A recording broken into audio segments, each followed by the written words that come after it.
Hello friends, कैसे हैं आप सब।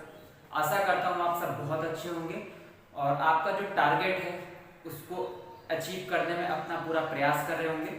आज हम आपके लिए एक बहुत ही अच्छा लेक्चर लेके आए हैं। जो लोग यूपीएसआई का फॉर्म फिल किए हैं, टॉपिक का नाम है पर्यावरण संरक्षण अधिनियम, जो कि मूल विधि का एक पार्ट है।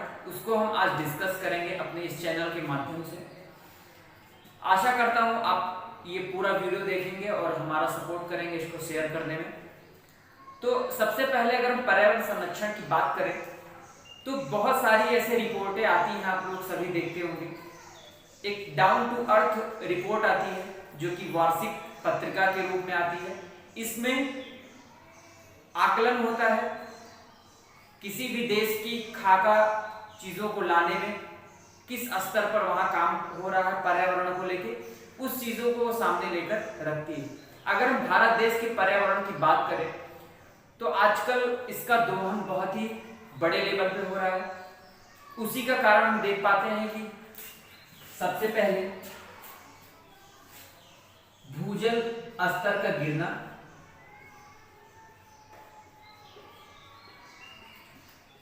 दूसरा आपका आता है इकोसिस्टम का वीक होना, यानी पारिस्थितिकी तंत्र, पारिस्थितिकी तंत्र का कमजोर होना,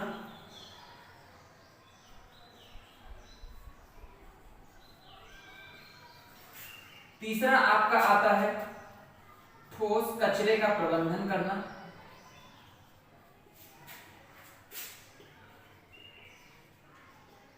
कैसे किया जाए इन सारी चीजों को लेके।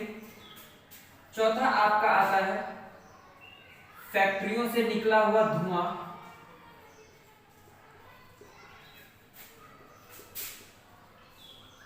या फिर बहुत ही बड़े लेवल पर जो घरों में छोटी छोटी चीजों की अगर हम बात करें, कोल्ड स्टोरेज बने हुए हैं, इसके बाद में आपकी फ्रिज यूज हो रही है, आप एसी आप चला रहे हैं, तो उसमें से एक सीएफसी गैस क्लोरोफ्लोरोकार्बन निकलती है जो कि हमारे इकोसिस्टम को वीक करती है। इकोसिस्टम की अगर हम बात करें तो सबसे पहले वो ओजोन लेयर को प्रभावित करती है। ओजोन लेयर में धीरे धीरे उसका क्षरण हो रहा है। तो ये सब चीजें सीएफसी गैस इसका जो है मूल रूप से इसकी।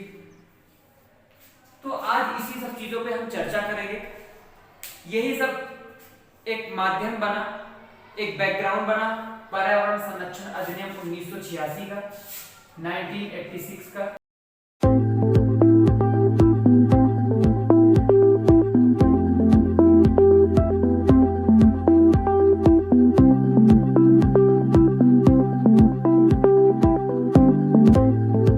पहला आपका आता है मौलिक अधिकार, जो कि भाग 3 में वर्णित है। देखेंगे थोड़ा सा हम भाग 3 में मौलिक अधिकार में कहा गया है फंडामेंटल राइट्स, इंग्लिश में इसको कहेंगे। भाग 3 मौलिक अधिकार, अनुच्छेद 21 ये कहता है कि भारत में रहने वाले सभी व्यक्तियों को, भारत में रहने वाले सभी व्यक्तियों को गरिमापूर्ण जीवन जीने का अधिकार है। गरिमापूर्ण डिग्निफाइड लाइफ जीने का अधिकार है, यानी गरिमापूर्ण जीवन जीने का अधिकार शामिल है।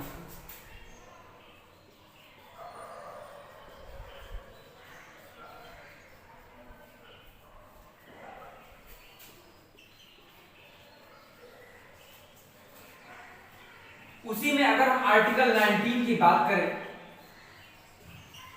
आर्टिकल 19 की अगर हम बात करें तो आर्टिकल 19 का 1 ये कहता है कि शोरगुल जैसी चीजें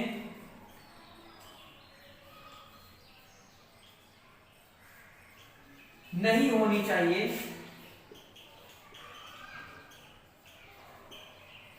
जो किसी व्यक्ति के जीवन को, जो किसी व्यक्ति के जीवन को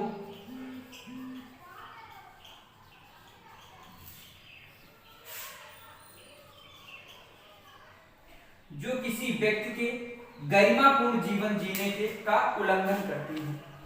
इसको हम ऐसे लिखेंगे, जो किसी व्यक्ति के गरिमापूर्ण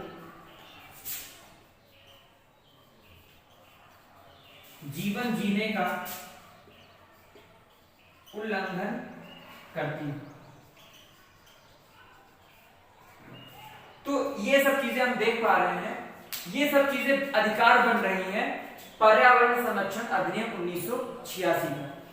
तो अगर हम इसके बाद अगर हम आपको ले चले फंडामेंटल ड्यूटी की तरफ, यानी मौलिक कर्तव्यों को जो कि भारत में रह रहे नागरिकों को मिला है, उसमें यह कहा गया है, अगर हम फंडामेंटल ड्यूटी यानी अनुच्छेद 51A के जी की बात करें तो उसमें यह कहा गया है कि भारत की नदियों, तालाबों, झरनों, पेड़ पौधों, जीव जंतुओं आदि का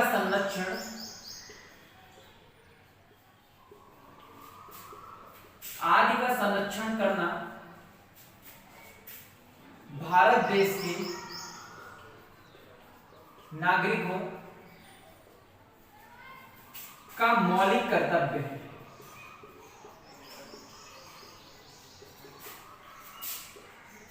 ये किस अनुच्छेद में कहा गया? 51A के जी में इंपॉर्टेंट है, यहां से क्वेश्चन बनता है। उसमें यह कहा गया कि नदियों, तालाबों, झरनों, पेड़ पौधों, हम अगर पूरे इकोसिस्टम की बात करें, यहां पे हम एक और वर्ड लिख देते हैं इकोसिस्टम, यानी पूरे इकोसिस्टम का संरक्षण करना भारत देश के नागरिकों का मौलिक कर्तव्य है, यानी फंडामेंटल ड्यूटी है। ये कहा गया है अनुच्छेद 51A के जी में, आर्टिकल 51A के जी में। हुआ क्या बच्चों कि स्टॉकहोम में 1972 में एक सम्मेलन हुआ था जिसमें भारत भी शामिल था। स्वीडन का एक क्षेत्र है स्टॉकहोम, वहां पे 1972 में एक सम्मेलन हुआ, भारत उसमें शामिल हुआ और उसने देखा कि पर्यावरण संरक्षण अधिनियम बनाया गया है, उससे जो भारत देश की भूमि है, भारत देश का एनवायरनमेंट है, वो भी काफी सुरक्षित रहेगा। तो उस टाइम उतना अमल नहीं किया गया, धीरे धीरे टाइम बीतता रहा। एक घटना होती है भारत देश में 1984 में, 1984 में, जिसको हम जानते हैं, आइए हम यहां पर देख पा रहे हैं, 1984 की एक घटना होती है, हम सभी जानते हैं वो घटना कौन सी है, हम उसका नाम लेने वाले हैं।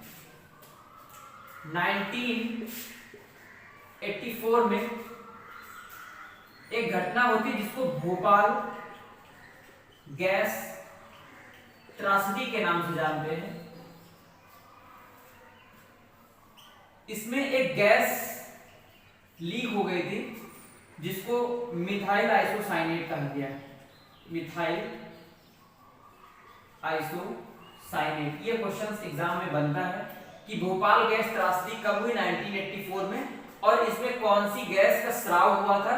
तो मिथाइल आइसोसाइनेट। इसमें लगभग 1 लाख लोग प्रभावित हुए थे और बहुत से लोग मर गए थे।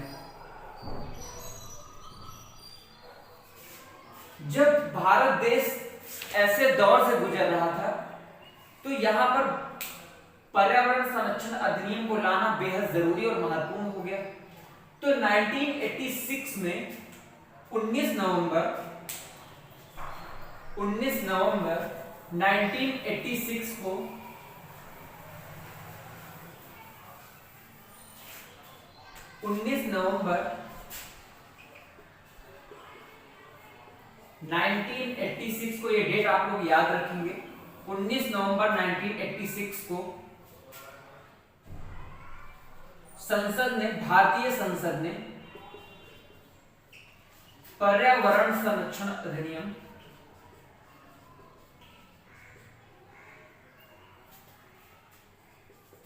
पर्यावरण संरक्षण अधिनियम पारित किया,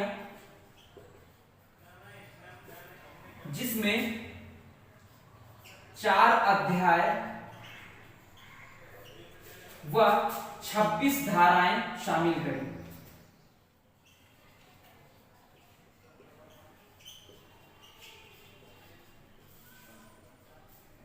ये क्वेश्चन बनता है कि जो पर्यावरण संरक्षण अधिनियम था 1986, जो कि 19 नवंबर को पारित हुआ था, उसमें 4 अध्याय और 26 धाराएं शामिल थी। पहले अध्याय की अगर हम बात करें तो इसमें यह कहा गया था कि इसमें संपूर्ण भारत राज्य क्षेत्र शामिल होगा।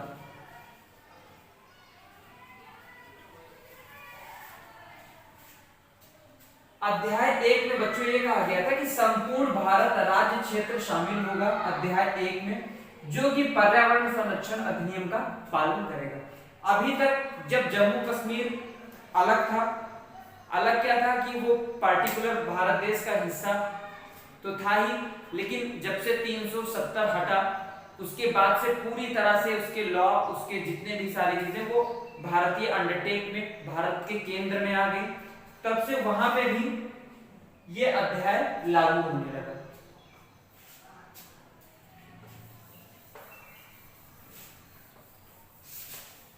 ये हमारा पहला लेक्चर है। पहले लेक्चर में हमने बात करी है पर्यावरण संरक्षण अधिनियम 1986 की। इसी तरह हम अनुसूचित जाति एवं जनजातियों की बात करेंगे। सूचना का अधिकार 2005 यानी आरटीआई, उसके बारे में भी हम बात करेंगे। और मूल विधि, सीपीसी और आईपीसी जितनी भी चीजें हैं वो हम आपको लेक्चर बाय लेक्चर आपको डिस्कस करेंगे।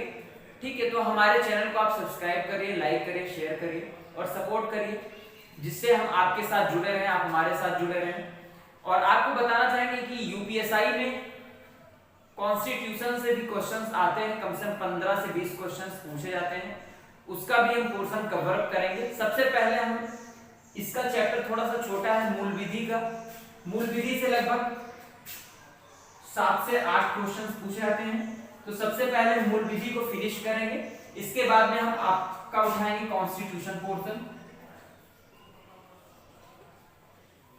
संवैधानिक विकास कैसे हुआ, संविधान का स्ट्रक्चर क्या रहा है, उसका बैकग्राउंड क्या रहा है, कौन कौन से अधिनियम आए, किस अधिनियम से क्या बोरो किया गया, ये सारी चीजें हम आपको इसी लेक्चर में कॉन्स्टिट्यूशन यूपीएसआई की एक स्पेशल प्लेलिस्ट बनाएंगे, उसमें सारी चीजें आपको शामिल करेंगे।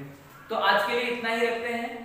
नेक्स्ट अध्याय में हम पर्यावरण संरक्षण अधिनियम की आगे बात करेंगे, इनके अध्यायों के बारे में, और इसमें जितनी धाराएं हैं उसको लेके हम चर्चा करेंगे। तो आज के लिए इतना ही रखते हैं। चैनल को लाइक करिए, शेयर करें और सब्सक्राइब जरूर करिए हमारे चैनल को। जय हिंद, जय भारत।